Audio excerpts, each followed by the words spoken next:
you know. Bible said, young fancy and man. You be a mechanic say, you never dare say, you never pay anyway. Until you be via cafe, you never pay. And oh, dear name, wow. The nature say, into me can be found. Into me can be beyond found being. And the nature say, Mammy, a mouse.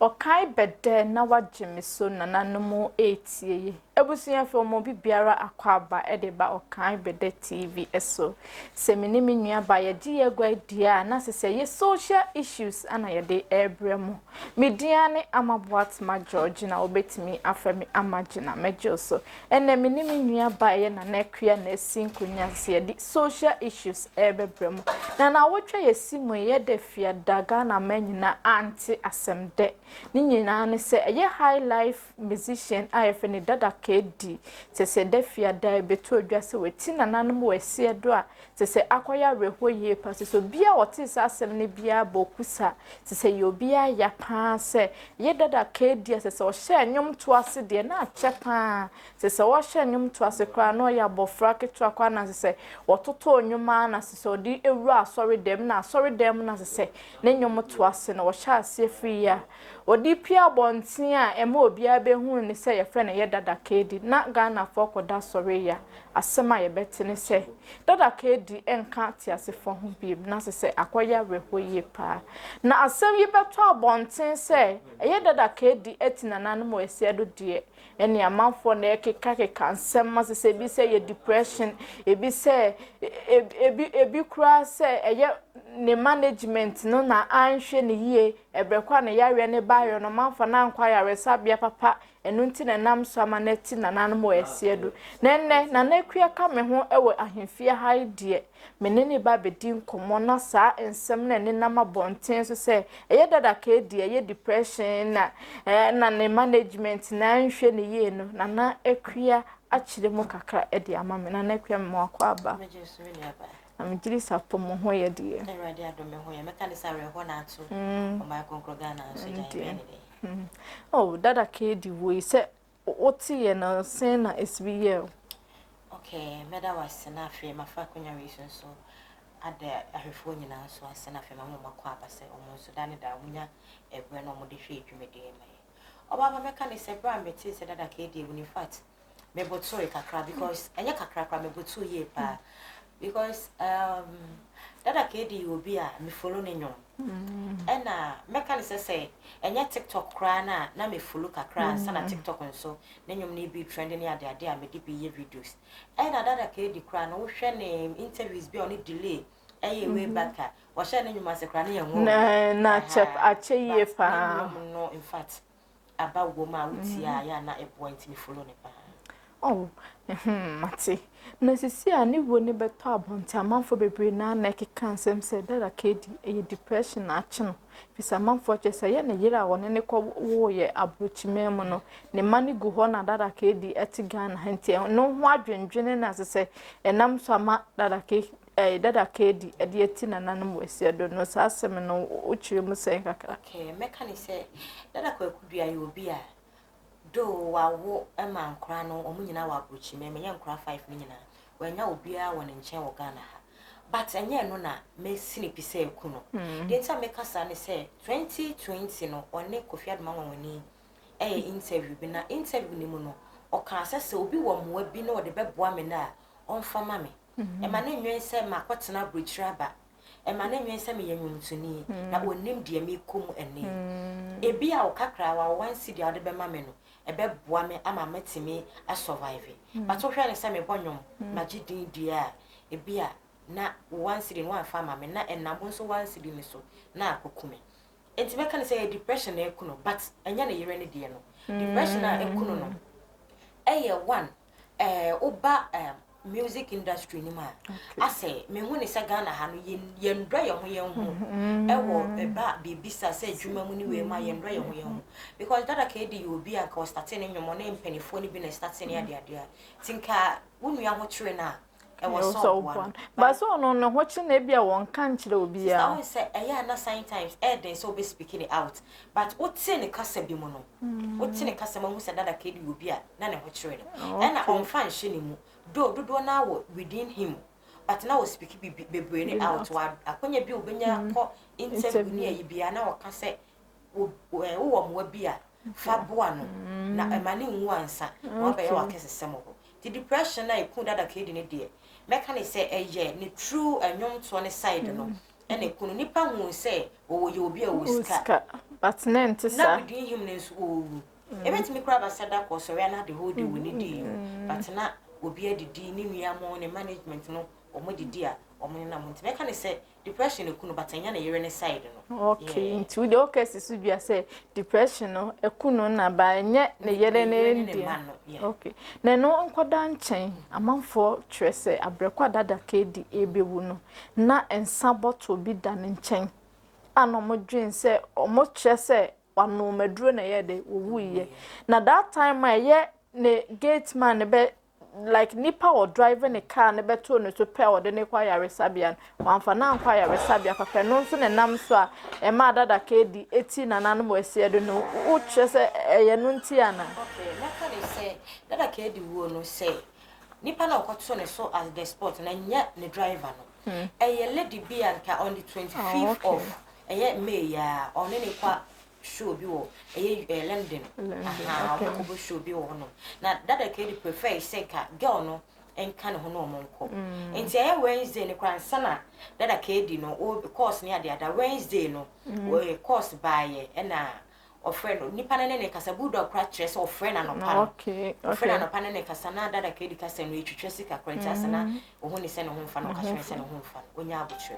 enti na was kasa Wednesday on the 14th no Dada Kedi ko presenting a documents bi na ka process ne kwa na on the 25th no e be ko na ka wa because and sana 25th ne kwa bi there was so do London when na mo yes some interviews bi ya de and sana sure no be sure no etumi aba so enti no meka ne say girl no copy ne so according to Bulldog o say girl no eya o say wa friend na afi de on insan kan biem enti ne o say rush in na o correct enti a on fan kon so ko na che say Dada Kedi da ho no ma on kan obatena ni guso e na taxi driver bi no be ko ba bia so mo ne ko enti girl no mom na free taxi driver okay na taxi driver no be kan ne ho a omo de ne ko Eyegbari SDA hospital ho no ba me ma dwen kakra ni say o say ka dance my ho no clinic ho no o betimi de na ko mo betimi so de na ko kwale bi na o ma fa na nko mu bi omo de ne ko Eyegbari na enu mu na say me ye hwehwemu kakra me nya ne ntie say according to girl no say kasem ho odin kakra sir na two onim say Dada Kedi obi ase wagidin kakra tinka on person na yi ne be ko viral sa ti no de ne ko ba bi keto no be keto an ka wo hwese obetimi anya yaresa wo ha fofianto ata de to anana mo se nti o kasem no susu se ayaresa bia papa o mantimi amfa Dada Kedi anko na no ne nam so emaneti nanana mo ese do no oh me kasa nya ayaresa bia no because yes empenfo kasem so ru krade a enkwantu menje ena wo de nipa ne be ko ayaresa bia se de na obewu ena two ayaresa bia no so mo de ne ko kwalebu mo de ne ko ayaresa bia kase bi kwa ke bies come de be treat no omunya because the per the lady ne can say scan na ode ko no na ebi ni ho nti taxi driver na ne we ni modern boy no mutimi yeye nti ho ne kwa meka se sanye girl ne ko pie so a enko be wu ato ne dem ho no what I say nti aya ma ye fa bi mu ma ne se wantimi afa na nkwa yaresa bia papa ne ade nti as one so manager no ebra wo hu se you can say Dada Kedi mu fa no ede na na wo so ye because Bulldog sa no pa no one wo manager ni nyina so kasai na wo kase ne ho fa no but do mo nye process no bibia be ye bokọ na otumi akọ eti wodim se ne ho fa no ntem pa na show no meba so no I was saying can so rush in na de ne ko what train ama wayɛ hwe enye no obi na de na kɔ no ɛhɔ na wobɛkyerɛ wa adwena ka sɛ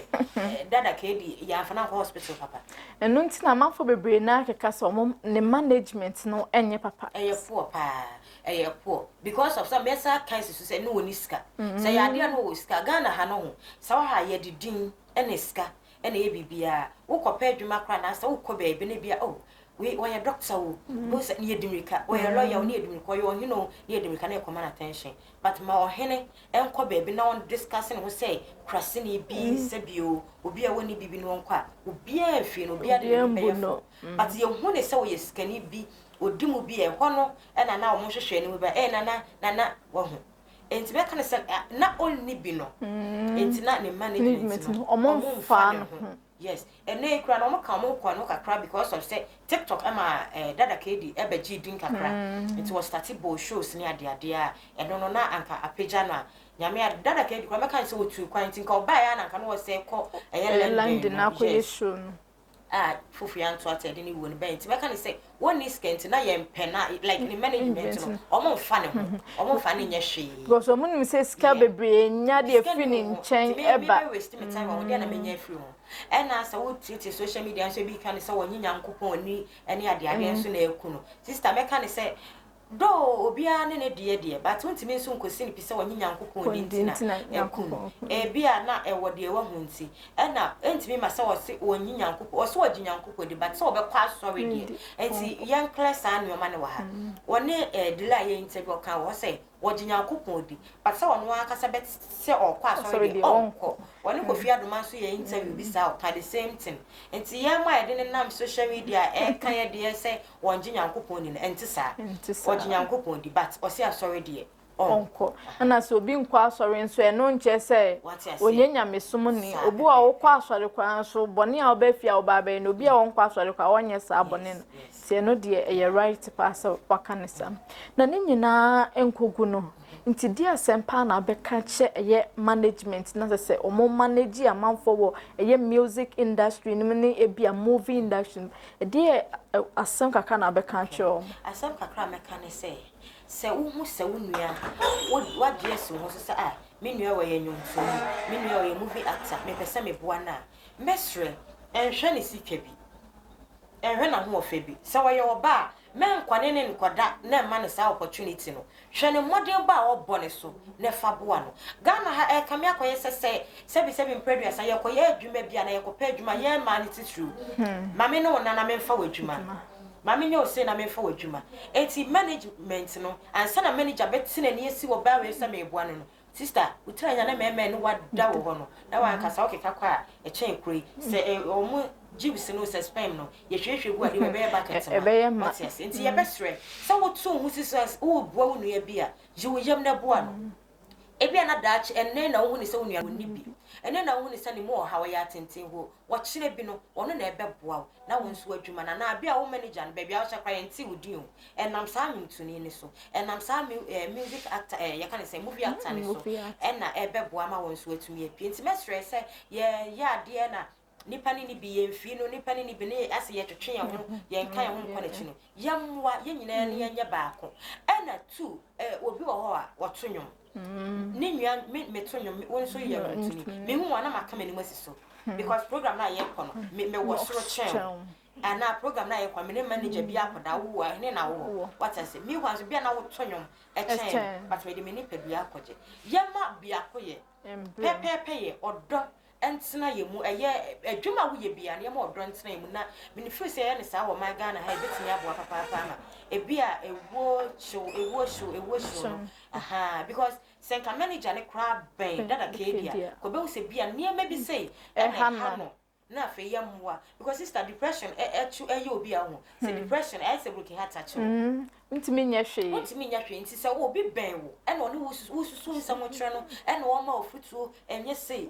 ya kam giri say dada kedi wo nka because ni nya na efiri mo say oye obi kwa na wo ma dem a wo ka kire obi na ne nyina ye de efiri mo e na nipa nso yakoma no ana say ya adwene ma ye fan sembebre enhyem may fan some and shay ni peduanu sa some haba speaking it out na enko and I say bia me not say see bia me fan say ya say be wie program aye minim de besi metimi atwa nso betimi atwa ahwe cameraman betimi atwa ahwe what ye nim de besi obi betimi aba yesu betimi aba anytime enti sa metia se me kwadwene se metia se pa obi abecha me 10 million aka me po metia se pa san ka me wa brochura aka me po always be a san your man wotu ma de bia wo dwendwen ma wotu mu nya fine so sika ya 1 cedi a aduane e betimi ato ya 1 cedi akotodi na wonton enkwadwen obi fried rice a akoto ne 10 million 50 cedis wa bra na sika ya 2 cedis what I said 1 cedi ne beso no eno na fato endwen obi sika na obi aduane wodi na ya 100 cedis ho de bia wo self no dwen na twen wo ni padua no se de bia wo de ade bi hye otrim se menyawe ya nka mepo onso wonya tine bia na wodwentwe na wodwene kwan a befa so benya saade no se wonya pe obo se de bia na ma na waye ha ti me stress wo Ghana ha na nipa bia wo hwe me sabre no adwen bia wo otrim bia de ekita no na adwene ho enwe wo chena ho because woni mo chena asem okay that's it na yemfambra music any movie industry no kaka ebeye den pa na wo ni bi no ye be hu se asomasi we de oni bi because obi hu se obi agidin dia o ska sa na manfo bebre na adwen eyom nti kwan be na wo se omofa so omo ye movie industry no anase music industry mo fa so me hu se omo ni bi na wo se ye boa wo okay medas papa na mafasa akonya we nso ada eya akabeneza ase because wasam na kind of kwesi akade ni so on se ohu se music industry ni kofom no wonu aka start se kofom movie industry no wonu a start se obone ho so no anya wonu nko a ohu se me shefo na enam me 3940 many way me kwafa omu nyina na ene wonu omu ye adwuma kakra ekoma no it's so now wo music industry no na se music movie industry ni na se bia wo hu se na wo nsam obi na wo nsam obi na wo nua bia na ono so ofefeba no sika semti watiada enti me mase wo hu it's so watiada kane be wo said ya Cabeneza ayen because ne wa mama ka sen krom di na chini nyina obia so aba obia nsa ka bi enti so hu so nua bi me ne na wa adwumam me nua me ne na na wa ha na wa ya ade ana na wa nya ade afi na wa osua me ya ade me wo ska kakra me pesa me ntraso ene mama mfa me nua onua mama no nya adwuma sisi e de mo odin de odi beto aduane edi de me de be ma but enkakra ko na nimu a me hwe so se de odi beto boto mo de be hwe wo fie de wonsan so betumi aka na bibia ye kama pa okay it does ebusuafo eya rehosem asese dafia de beto ye pono so eya high life musician ye dada KD oti nanan we sie do ya ensema ebeto adwa amanfo keka se bi ye depression ebi se ne management na anhwe ne enne eye menua ba na nakua wa kire ye mu e wo sansem na sese ne na ne nam social media so ne ye de ya no disem no ebebe wieye mema menua na nakua e de nsem kitua bi atodwa e de amaye e de afutuo na sese dada KD de ye asiu obefa ho de amamanfo meka ni se me father da KD asemi so etumi nyu omo hwe me nyina fu se woti wi ase na se wo ba akoye adwuma bi na se adwuma na oba ne koye ye no ebi a ahyase no na iska wo kakra be wi akire no ne ho akire na ama ese hu se oba no ogija ofa kwan bi so a awofo no mo me yenka me wo mo se ye manager nso a hu se akwa mi so no na ofefe area se afi oba from manager no won so sorry na bo ni pan because se wo bo na anke bi akọwie ni se de eye dada KD de awie no de nta maka ne mienu ne se dada KD na busuafo wo ho do o ma me no papa awudie ba wo abusua o mo hu no ahyase enene de depression eye na akofa ne wo e de abrani enka abusua ne kabo eno mo bo na anka amfa ne wo no amba enti mesre se ye nua bi eye bibia mama ye fa support empire body betumi bia mama ye fa nta na chi na afa ye nyai se we wo skadi edi na chi skani free na nsade a na afa ye ta no enti me dada ka edi wo a we die meka so mo pension mu bia na se ene nam se we na ekunu ne die me nka susu dia de but metimi aka se eye manager no ene na busuafo na ama ne